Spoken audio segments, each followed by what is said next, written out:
மறுபடியும் கூட இந்த மாலை வேளையிலே அவனுடைய சமூகத்தில் நாம் அவனுடைய வார்த்தையை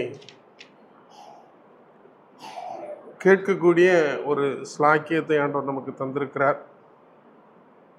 அதற்காக நாம் ஆண்டவருக்கு நன்றி செலுத்துவோம். பொதுவாக நாம் தெரிந்திருக்கிற கேட்ட பகுதிகளை மறுபடியுமாய் தான் நாம் ஞாபகப்படுத்தி கொள்ள போகிறோம்.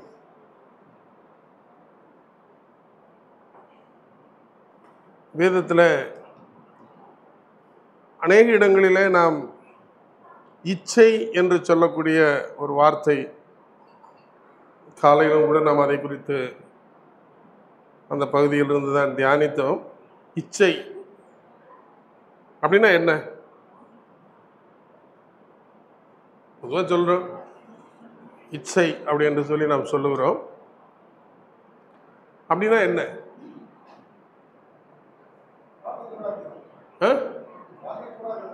பார்க்கக்கூடாதுதான்.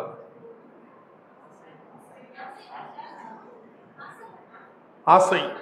சரி, ஆசைப்படுறது தப்பா?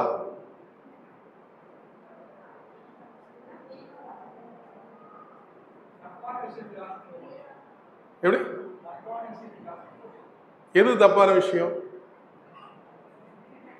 இல்லை, தெரிஞ்சுக்கலாம் தான்.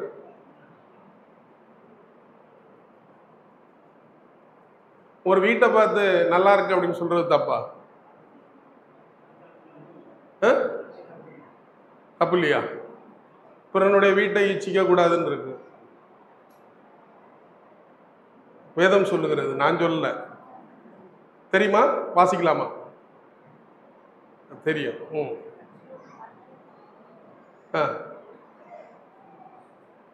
இல்லை தப்பா?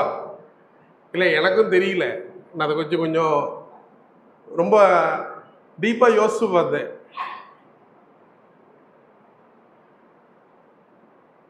ஆசை இன்னொரு வார்த்தை கூட சொல்லலாம். அதுக்கு என்ன சொல்லலாம் அப்படின்னா விருப்பம் இல்லையா?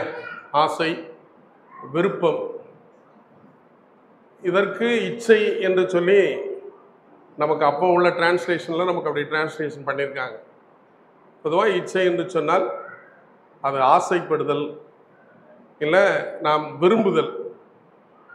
பொதுவாக வாலிபர்களை கேட்கும்போது நம்ம சொல்லும்போது நமக்கு அந்த ஒரு பதம், அதாவது ஒரு பெண்ணை இச்சையோடு பார்த்தல், அது தவறு அப்படின்னு சொல்லி நம்ம என்ன செய்வோம்? உடனே அப்செட் பண்ணிக்குவோம். உடனே அதை ஒத்துக்குவோம். ஆமாம் ஆமாம், பார்க்க முடியாது, அது தப்பு அப்படின்னு சொல்லி நாம் ஒற்றுக்கொள்வோம்.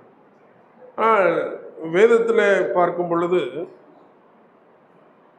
அநேக காரியங்களை குறித்து ஒருவருடைய பொருளை பார்த்து விரும்பணும் அப்படின்னு சொன்னால் அது தவறு என்று சொல்லி தான் நமக்கு சொல்லப்பட்டிருக்கிறது. பிறனுடைய வேலைக்காரன், பிறனுடைய வேலைக்காரி அப்படின்னு சொல்லியிருக்கு. பிறனுடைய பொருட்கள் கொஞ்சம் வாசிக்கலான்னு நம்ம ஓரலாக சொல்கிறத விட அந்த பகுதியை வாசித்தோம். நமக்கு தெரிஞ்ச பகுதி 10 கட்டளைகளிலே சில காரியங்கள் தான். யாத்ராகமம் 20வது அதிகாரம்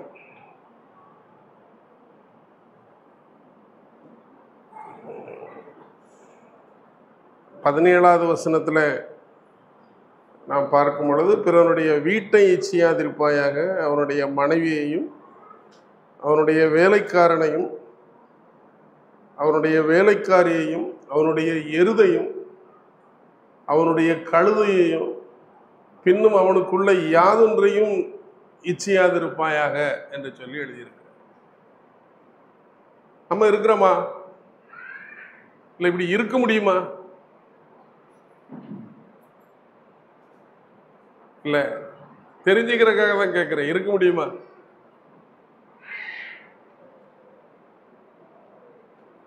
பெண்ணை பார்க்கக்கூடாது. சரி, புதுசாக கல்யாணம் பண்ணியிருக்காங்க,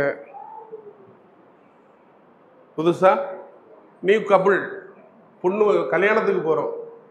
அங்கே போயிட்டு என்னங்க சொல்லுவோம்?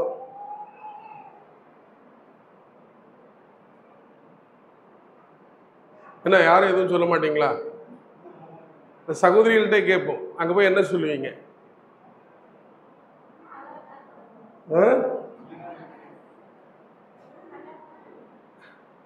சொல்லாமா?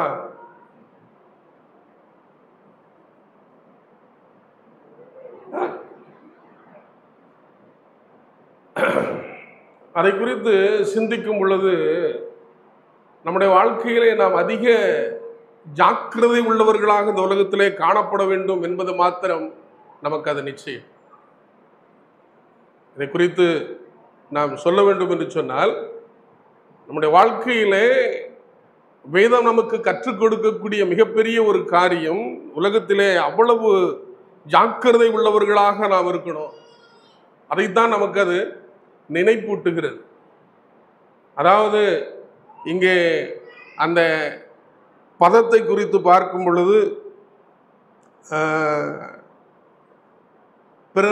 பிறனுடைய மனைவி அப்படின்னு சொல்லும்போது நம்ம அந்த அளவுக்கு போக வேண்டாம். இப்போ தாவீது செய்ததை போல ஒரு பெரிய பாவத்தை குறித்து நாம் சொல்ல வேண்டிய அவசியம் இல்லை.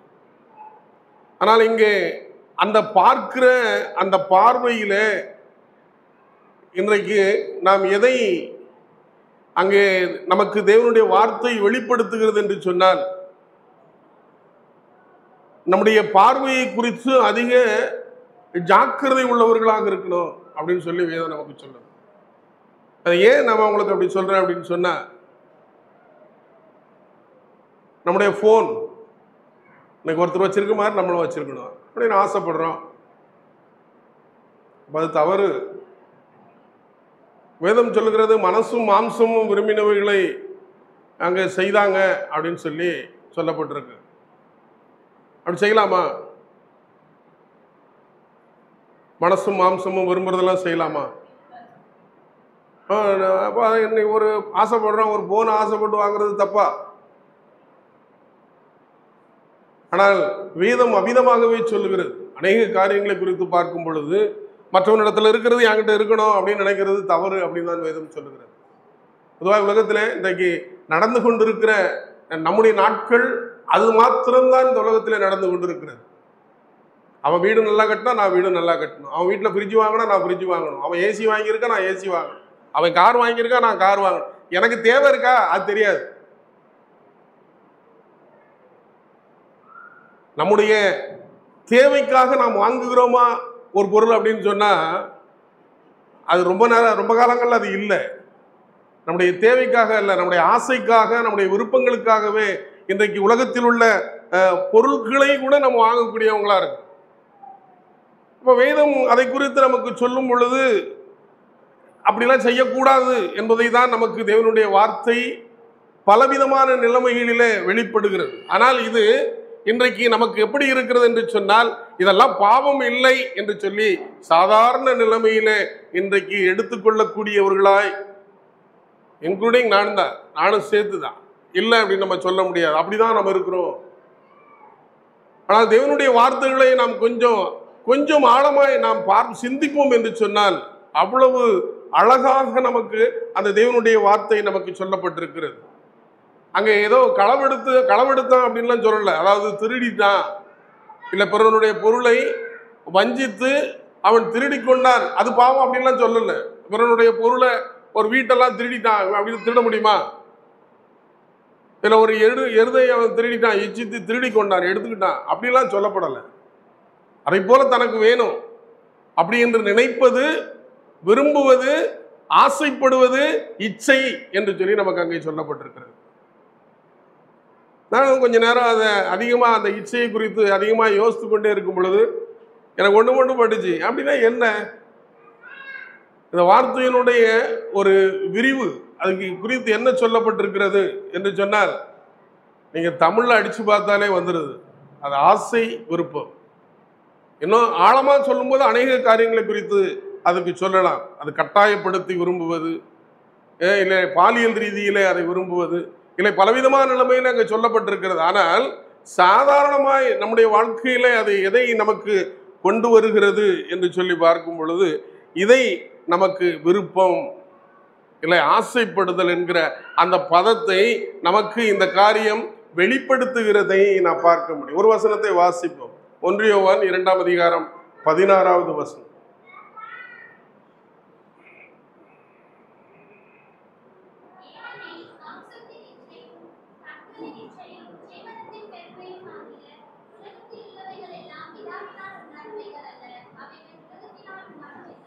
இங்கு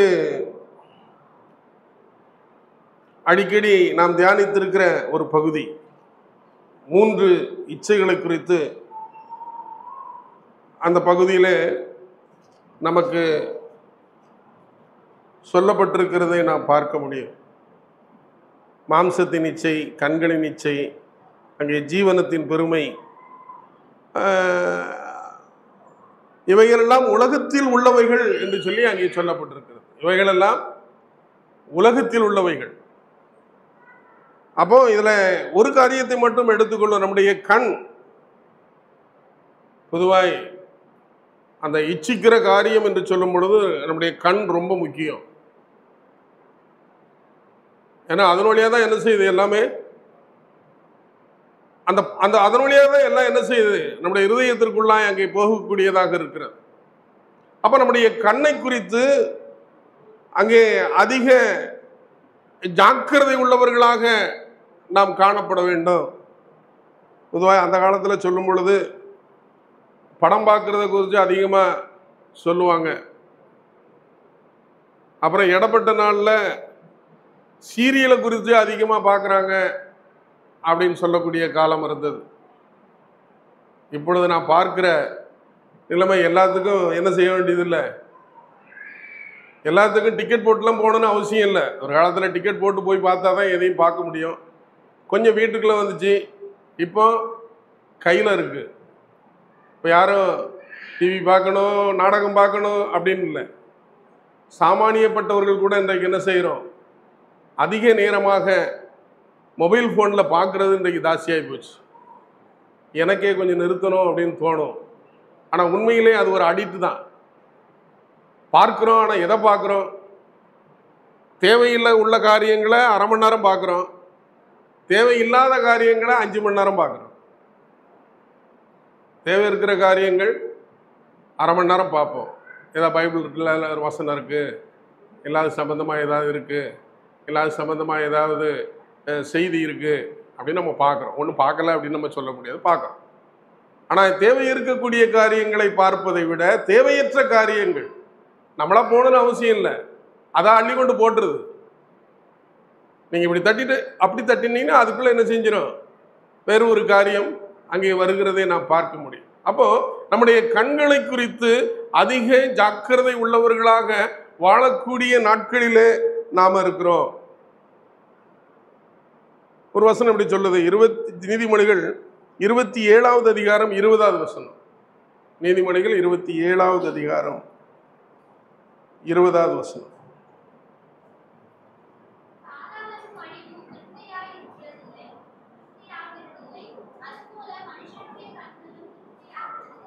இங்க கண் பாருங்க, அது திருப்தியாகிறது அப்படின்னு சொல்லியிருக்கு. கண் எவ்வளவுதான் பார்த்தாலும் அது என்ன செய்யறது இல்லை, சரி இன்னைக்கு பார்த்துட்டோம் போதும் அப்படி என்று திருப்தி ஆகிறதா என்று சொல்லி பார்த்தால் கண் திருப்தி ஆகிறது இல்லை. எதை குறித்தும் நம்முடைய கண்கள் அங்கே திருப்தி ஆவதில்லை என்பதை நமக்கு வேதம் நமக்கு கற்றுக் கொடுக்கிறது. எவ்வளவுதான் அழகான காரியங்களை பார்த்துக்கிட்டே இருங்க, இந்த வீடு நல்லா இருக்கு, இதை விட்டு கொஞ்சம் தள்ளி போகணும், இந்த வீடு அதை விட பிரமாதமா இருக்கு, ஒரு வீட்டுக்குள்ள போய் பார்த்தோம் என்ன பிரமாதமா இருக்கு என்று சொல்லக்கூடிய நிலைமையிலே நம்முடைய கண்கள் சாதாரண காரியங்கள், அவைகளில் கூட இவைகள் திருப்தி ஆகிறதில்லை என்று சொல்லிதான் நமக்கு வேதம் கற்றுக் கொடுக்கிறதை பார்க்கிறோம். ஏன் இந்த வார்த்தைகளை ஆண்டவர் நமக்கு எழுதி வைத்திருக்கிறார்கள்? பார்ப்பதை குறித்து அதிக நாம் ஜாக்கிரதை உள்ளவர்களாக நாம் காணப்பட வேண்டும். இருக்கலாம், நிறைய ஆண்டவர் எழுதி வைத்திருப்பதற்கு அநேக நோக்கங்கள் இருக்கலாம். அதுவும் இன்றைக்கு இருக்கிற சூழ்நிலையை பார்க்கும் பொழுது நாம் இந்த பார்வையை குறித்து அதிக ஜாக்கிரதை உள்ளவர்களாக நாம் காணப்படும். ஒரு இடத்துல ஒரு பொருள் நன்றாய் இருக்கிறது என்று சொன்னால் அடுத்த செகண்ட் நமக்குள்ள இருதயத்தில் வர்றது என்னங்க, அடுத்த செகண்ட் சொல்லுங்க, அதே மாதிரி வாங்கணும். நல்ல சகோதரிகளை குறித்து அதிகமா சொல்லுவாங்க, சேலை நல்லா இருந்தா ஐயா அந்த மாதிரி ஒரு சேலை நம்மளும் எடுக்கணும் அப்படின்னு சொல்லி. அந்த சுடிதார் செமையா இருக்கு, எந்த கடையில் வாங்கினீங்க, நானும் போய் ஒன்று உடனே எடுத்துட்டு வந்துடணும். ஆசைப்பட்டு வாங்குகிறோம். வேதம் அதை தவறுதான் அப்படின்னு தான் சொல்லுது. அதுக்கு மேலே எனக்கு தெரியல. ஆனால் இங்கே அவிதமாகவே நமக்கு வேதம் கற்றுக் கொடுக்கிறதை பார்க்கிறோம். ஆசைப்படுகிறோம் பொருட்கள் மேலே. ஒரு வாட்ச் நல்லா இருக்கு, வாங்கணும். ஒரு பைக் நல்லா இருக்கு, அதே மாதிரி பைக் வாங்கணும். ஏற்கனவே இருக்க பைக் நல்லா தான் இருக்கு, ஏற்கனவே இருக்கிற பைக்கு நல்லா தான் இருக்கு, அதனால என்ன செய்யணும்? வாங்கணும். அப்ப எதை கொண்டு போகிறது நம்முடைய நோக்கம்? நம்முடைய வருமானத்திற்கு மீறிய ஒரு செலவை நம்முடைய வாழ்க்கையிலே கொண்டு போறதை பார்க்கலாம். மற்றவர்கள் மெச்சிக்கொள்ள வேண்டும் என்பதற்காகவே நம்ம அநேக பொருளை வாங்குறோம். உண்மையா? யோசித்து பார்ப்போம். மற்றவர்கள் நம்மை என்ன செய்யணும்? மெச்சிக்கொள்ள வேண்டும் என்பதற்காகவே. மெச்சிக்கொள்ளணும்னு தெரியல, மதிக்கணும். மற்றவர்களை மதிக்கணும் என்பதற்காகவே நாம் அநேக பொருட்களை நாம் வாங்குகிறோம். ஆசைப்பட்டு வாங்குகிறோம், இல்லை விருப்பப்பட்டு வாங்குகிறோம். வேதம் சொல்லுகிறது, பிறனுடைய பொருளை இச்சியாதிருப்பாயாக என்று சொல்லு. அப்போ நாம் இதை குறித்து நாம் தெளிவுள்ளவர்களாக நாம் காணப்பட வேண்டியது அவசியம். நமக்கு தேவை இருக்கா? அதற்குரிய பொருளாதாரத்தை ஆண்டவர் கொடுத்திருக்கிறாரா?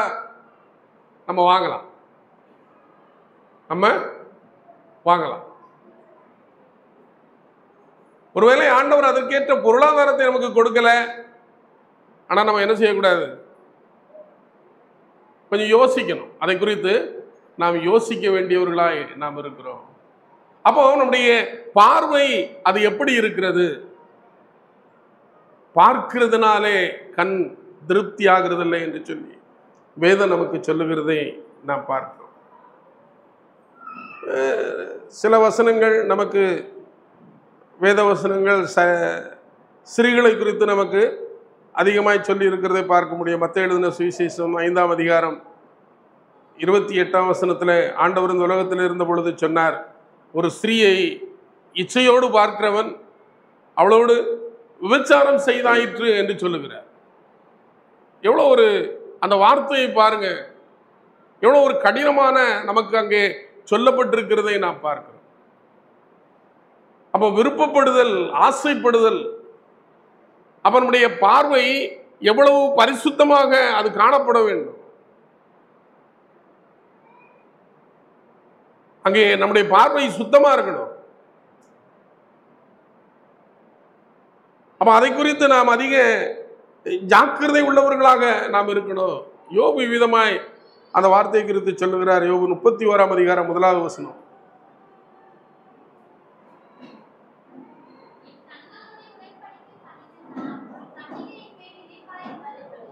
ரொம்ப அழகா சொல்றாரு.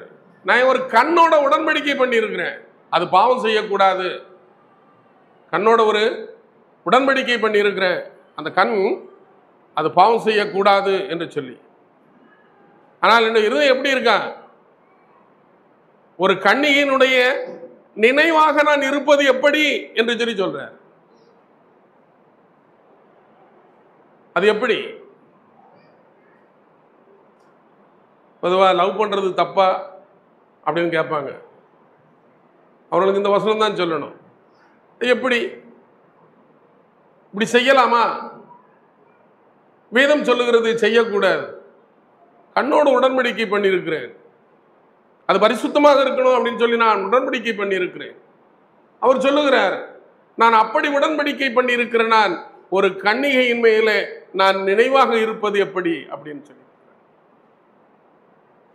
அந்த எழுதும்போது எவ்வளவு அழகா எழுதியிருக்காங்க. என் ஸ்திரீயின் மேல் நினைவாக இருப்பது எப்படின்னு கூட எழுதல அவர். அதை எழுதியவர் எப்படி எழுதியிருக்காரு? அப்படியே எழுதியிருக்கலாம்ல. அப்படின்னா எல்லாரும் ஆயிடும். அந்த ஸ்திரீ அப்படின்னு சொல்லி போட்டா எல்லா ஸ்திரீகளும் ஆயிடும். ஆனால் அவங்க எழுதுகிற ஒரு கன்னிகையின் மேலே நினைவாக இருப்பது எப்படி, எவ்வளவு ஆழமா எழுதியிருக்கு பாருங்க. அப்ப இந்த வார்த்தைகளை குறித்து நம்முடைய வாழ்க்கையிலே அதிகமாக அறிந்து கொள்ள வேண்டியது அவசியம். வாலிப நாட்களில் ஆனாலும் சரி, இல்லை வயது முதிர்ந்தவர்களாய் இளம் வயதிலே இல்லை முதிர் வயதிலே எந்த நிலைமையிலே இருந்தாலும் நம் கண்களை குறித்து அதிக ஜாக்கிரதை உள்ளவர்களாக நாம் காணப்பட வேண்டும். நம்ம நினைக்கிறோம் ஆண்டவர் பெண்ணை தான் அப்படி சொல்லியிருக்கிறாங்க, இல்லை ஒரு ஸ்திரீயை தான் அப்படி சொல்லியிருக்கிறாங்க என்று சொல்லி எல்லாம் நாம் நினைக்கலாம். ஆனால் இவைகளுக்கு மேலாய் நமக்கு அங்கே சொல்லப்பட்டிருக்கிற அந்த காரியம், மற்றவருடைய அந்த பொருட்கள், அது அங்கே மோசே அவைகளை பட்டியலிட்டு காட்டும்போது ஒவ்வொரு காரியத்தையும் சொல்றார். அடுத்தவனுடைய எருது அவர் சொல்லுகிறார் பாருங்க, அடுத்தவனுடைய எருது அவனுக்கு உண்டான அங்க ஒரு பொருளை குறித்து, அவனிடத்தில் இருக்கக்கூடிய ஒரு பொருளை குறித்து அங்கே நமக்கு சொல்லப்பட்டிருக்கிறதை நாம் பார்க்கிறோம். எருதை குறித்து, ஏன் அவங்க எருது மாதிரி நம்ம வாங்கக்கூடாதா? அப்ப அதிலும் ஆண்டவர் ஏதோ ஒரு காரியத்தை நமக்கு வைத்திருக்கிறதை பார்க்கிறோம். அப்ப அப்படிப்பட்ட நிலைமையில நம்முடைய பார்வை இருக்கக்கூடாது. நமக்கு தேவை, நாம் ஒரு பொருளை வாங்குகிறோம் என்று சொன்னால் வாங்குவதற்கு ஆண்டவர் அனுமதி கொடுத்திருக்கிறார். ஆனால் அதை மற்றவருடைய காரியங்களை நாம் என்ன செய்யக்கூடாது, அந்த பொருள் வேண்டும் என்று சொல்லி நாம் ஆசைப்படக்கூடாது. இல்லை அதுதான் எனக்கு வேணும், அவன்கிட்ட இருக்கிற எருது எனக்கு வந்துடணும், அதை நம்ம வாங்கணும் அப்படின்னு சொல்லி நினைக்கக்கூடாது. இங்கே ஆண்டவர் அங்கே நமக்கு அநேக காரியங்களை குறித்து நமக்கு சொல்லப்பட்டிருக்கிறதை நாம் பார்க்கிறோம். எபேசியரிலே ஒரு வசனம் நமக்கு தெரிந்த வசனம் தான், 2ஆம் அதிகாரம் 3வது வசனம்.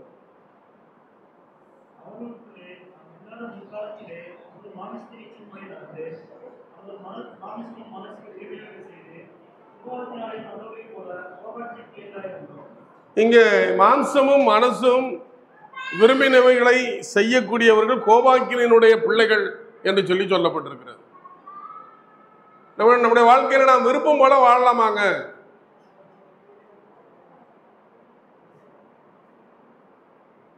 நம்ம விருப்பம் போல வாழலாமா?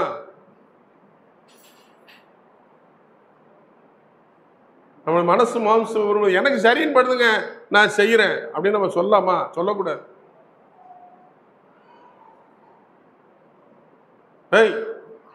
எல்லாம் அங்க நடந்து போறதே தான் பார்த்துட்டு இருக்கீங்க எல்லாரும், அவளை பிடிச்சு.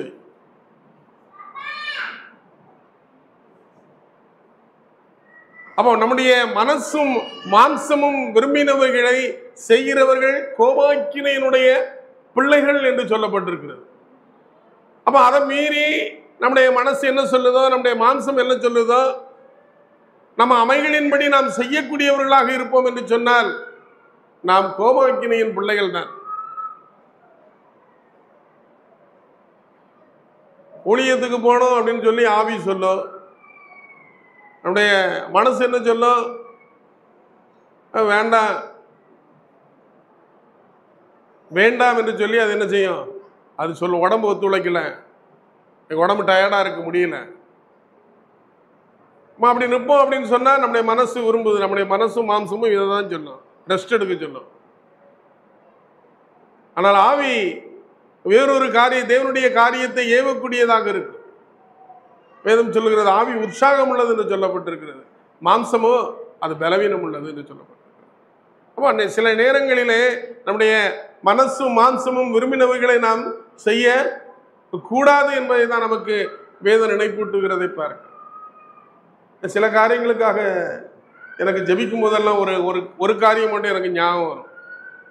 எதை கேட்டாலும் என்ன செஞ்சிடக்கூடாது, ஆண்டவரே இது வேணும் அப்படின்னு சொல்லி எனக்கு கேட்கறதுக்கு கொஞ்சம் தயக்கமாகவே இருக்கும். எப்பவும் ஆண்டவரே உடைய சித்தம் இருந்தால் கொடுங்க, ஒருவேளை நான் யோசிச்சுட்டேன், இப்படி ஒருவேளை நான் இப்படி யோசித்து இருக்கிறேன் செய்யலாம் அப்படின்னு சொல்லிட்டு, ஆனால் என்ன செஞ்சிடக்கூடாது, உங்களுடைய சித்தம் இல்லாத காரியத்தை செஞ்சிடக்கூடாது அப்படின்னு சொல்லி சொல்லுவது. அப்போ தேவனுடைய சித்தத்தை நம்முடைய வாழ்க்கையில அறிந்து செய்யணும். அதை எல்லாவற்றையும் ஆண்டவர் நமக்கு எல்லாருக்கும் எல்லா காரியங்களையும் எல்லா நிலைமையிலும் ஆண்டவர் வெளிப்படுத்துகிறவர் அல்ல. அதையும் நம்முடைய வாழ்க்கையில நாம் புரிஞ்சுக்கணும். பொதுவாக தேவ சித்தத்தை தெரிஞ்சு நீங்க செய்யுங்க அப்படின்னு சொல்லி ஒரே வார்த்தையில சொல்லிடுவாங்க. ஆனா அந்த ஒரு வார்த்தையை நம்முடைய வாழ்க்கையில அறிந்து கொள்ள வேண்டியது, அறிய வேண்டும் என்று சொன்னால் மிக சில கடினமான நிலைமையில்தான் அவைகளை அறிந்து கொள்ள முடியும். அப்ப நாம் அங்கே நாம் விரும்புகிற தேவனிடத்திலே கேட்கிற செயல்படுகிற அந்த நிலைமையிலே நாம் அதிகமாக நாம் யோசிக்க வேண்டியது, யோசித்து செய்ய வேண்டியது அவசியம். நமக்கு தெரிந்த நபர்கள் ஒரு 3 பேர், அவர்களை பார்த்து நாம் முடித்து விடலாம். முதலாவது, இந்த கண்ணால கெட்டவங்க யார் தெரியுமா? சிம்சோன். சரி. ஏவா முதல் ஆள் அவங்க தான். முதல் கண்ணால கெட்டவங்க ஏவாள். அதை மேலோட்டமாக பார்த்தா என்ன செஞ்சிட்டாங்க அப்படின்னு இருக்கு. மேலோட்டமாக பார்த்தால என்ன செஞ்சிட்டாங்க, அதற்குள் அதிக சத்தியங்கள் புதைந்திருக்கிறது. இருந்தாலும் மேலோட்டமாய் நாம் பார்க்கக்கூடிய ஒரு காரியம், அது அவருடைய பார்வைக்கு எப்படி இருந்துச்சா? வாசிப்போம். 3ஆம் அதிகாரம் 6ஆம் வசனம்.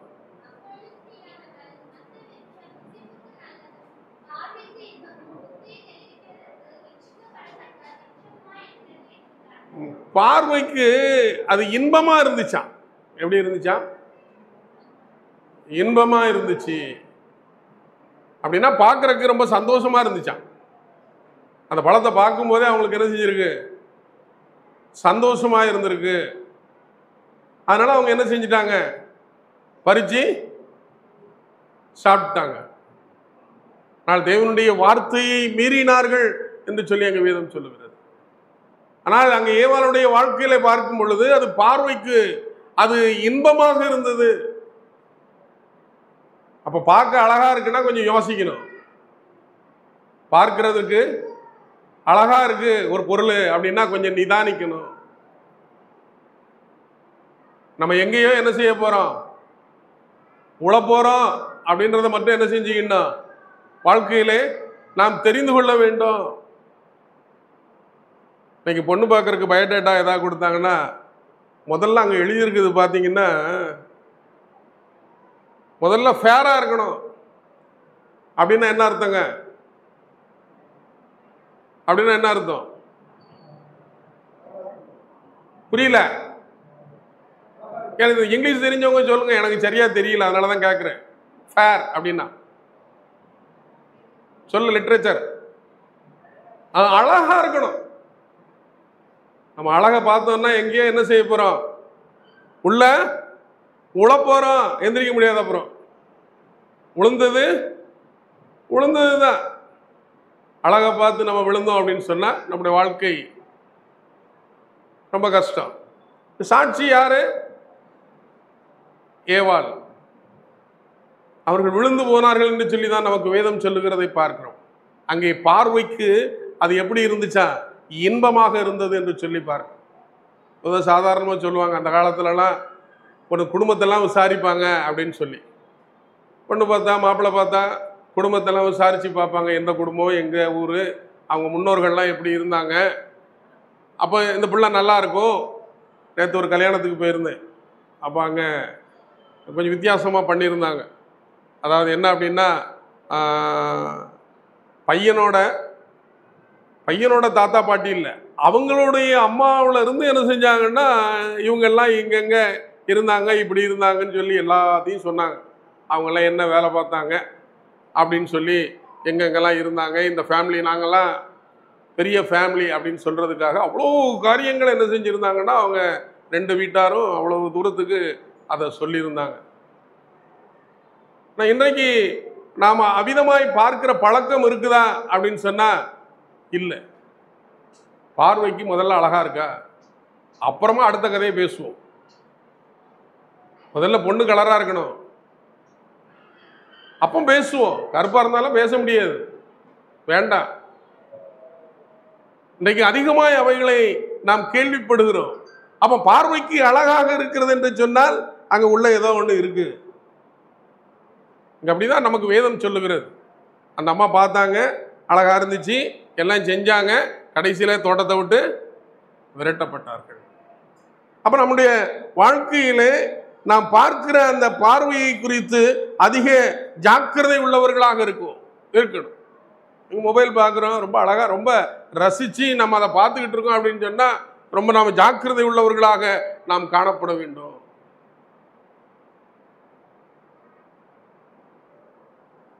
அது எதை கொண்டு வருகிறது நம்முடைய வாழ்க்கையிலே? ஏவாளுடைய வாழ்க்கையில் எதை கொண்டு வந்தது? அது சாபத்தை கொண்டு வந்ததை நான் பார்க்கிறேன். என்ன சாபம்? அவங்களுக்கு ஒரு பெரிய லிஸ்டே இருக்கு. அந்த காரியங்களை குறித்து, அந்த சாபத்தை குறித்து பெரிய லிஸ்ட் நமக்கு சொல்லப்பட்டிருக்கிறது. அந்த ஸ்திரீக்கே சொல்ல போனால், நீ உன்னுடைய புருஷனை பற்றி கொள்ளுவாய் என்று சொல்லப்பட்டிருக்கிறது. நீ வேதனையோடு அங்கே பிள்ளை பெறுவாய் என்று சொல்லப்பட்டிருக்கிறது. ஒவ்வொரு காரியங்களையும் குறித்து நாம் பார்க்கும் பொழுது அதனுடைய விளைவு அங்கே சாபத்தை கொண்டு வந்ததை நாம் பார்க்கலாம். இரண்டாவது ஒரு மனுஷன், யோசுவாவின் புஸ்தகத்தில் 7ஆம் அதிகாரம் 20வது வசனம் வாசி. யோசுவா 7வது அதிகாரம் 20வது வசனம்.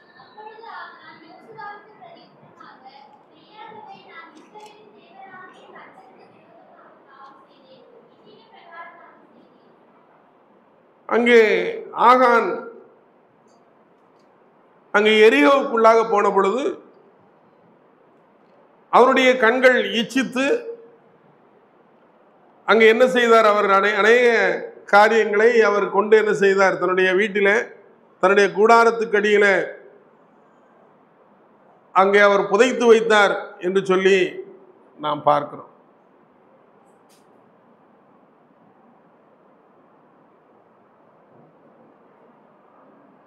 அவர் என்னெல்லாம் அங்க எடுத்திருக்கிறாரு அப்படின்னு சொல்லி பார்க்கும் பொழுது,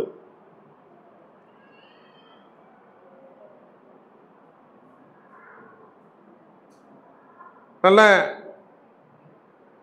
நல்ல போர்வை, நல்ல வெள்ளி, பொன், இவைகளை எல்லாம் என்ன செய்தார்? அவர் எடுத்துக்கொண்டு தன்னுடைய கூடாரத்துக்கு அடியில அவைகளை புதைத்து வைத்தார். அங்கே யோசுவா சொல்ற 18ஆம் வசனத்துல 6:18 சொல்லப்பட்டிருக்கிறது, சாபத்தீடானதில் ஏதாயிலும் எடுத்துக்கொள்ளுகிறதுனாலே நீங்கள் சாபத்தீடாதாகபடிக்கும், இஸ்ரவேல் பாளையத்தை சாபத்தீடாக்கி அதை கலங்க பண்ணாதபடிக்கும் நீங்கள் சாபத்தீடானதற்கு மாத்திரம் எச்சரிக்கையாயிருங்கள்.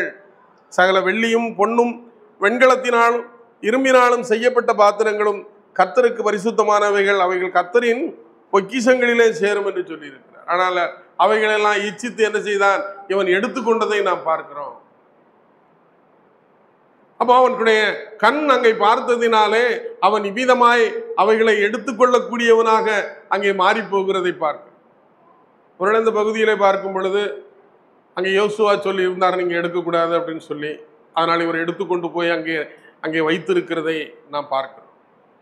ஆனால் அவைகள் கண்கள் இச்சித்ததனால் மாத்திரமே அவன் அந்த காரியங்களை செய்கிறதை நாம் பார்க்கிறோம்.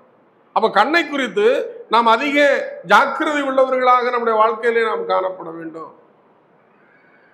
எதையும் நாம் என்ன செய்ய முடியாது. அங்க வேதம் சொல்லுகிறது, நாம் ஜாக்கிரதையா இருக்கணும், பரிசுத்தமா இருக்கணும் அப்படின்னு சொன்னா மற்றவர்கள் பொருளை பார்க்கிற அந்த பார்வையிலே என்ன செய்யணும்? கொஞ்சம் பரிசுத்தம் வேண்டும் என்று சொல்லி அங்கே ஆண்டவர் விரும்புகிறார். அதை போல என்று சொல்லி நினைப்பது அநேக நிலைமையில அங்கே தவறை கொண்டு வரக்கூடிய நிலைமையிலே காணப்படுகிறதை நாம் பார்க்கிறோம்.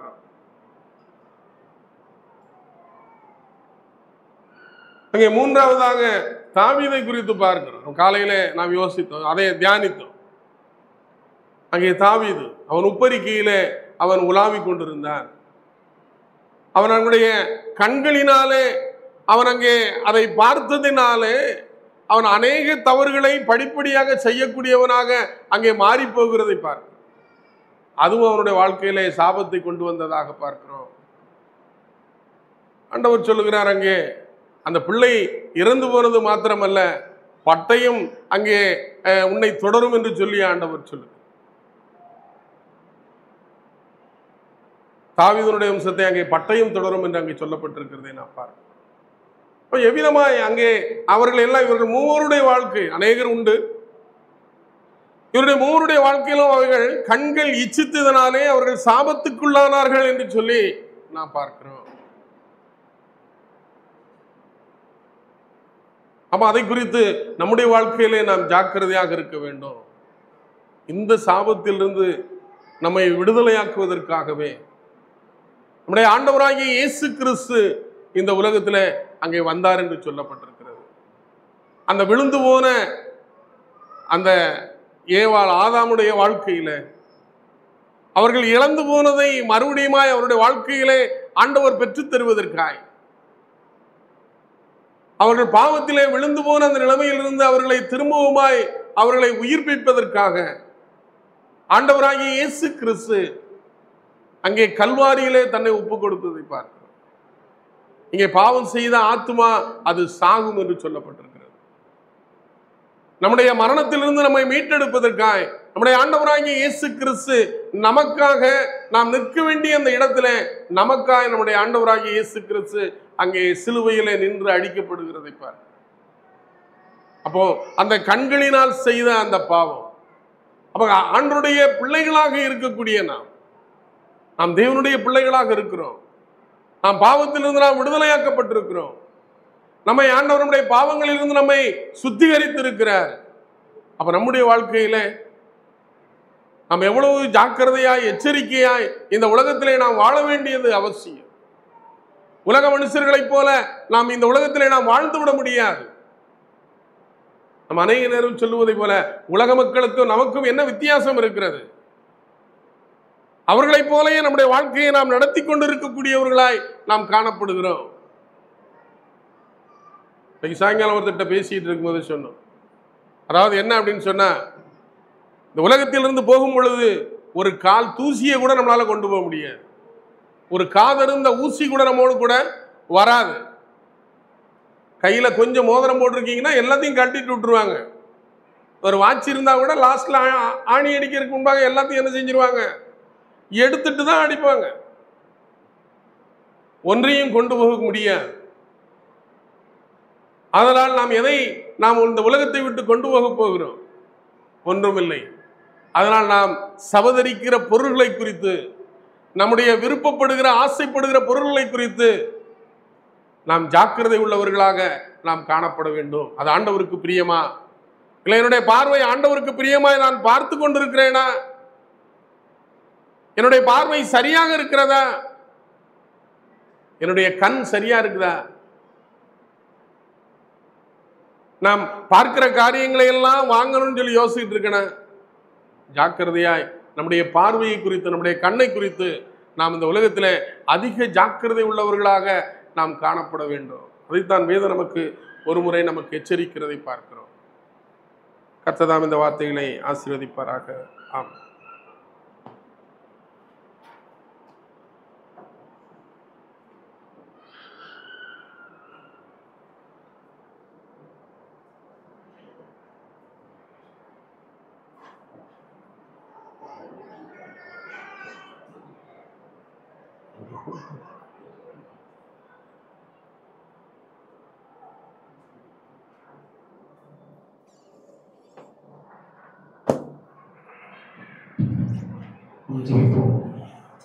நேற்றும் இன்றும் என்றும் வார்த்தை பூமிக்கும் சனாதியாக கொடுக்கப்பட்ட லட்சத்தை கருத்தவே இந்த நாளில் கூட தேவை, இந்த மாநாள் கூட கிடைக்கிறது தேவை, தேவை இந்த சிஷர் கூடத்திலும் தேவை, தெய்வ தன்மை எங்களுடைய தாசை மூலமாக இடைப்பட்ட வார்த்தைகள் நாம் பார்க்கணும். இச்சையை குறித்து நாங்கள் பார்த்தது இந்த பணி மறந்து தேவைகள்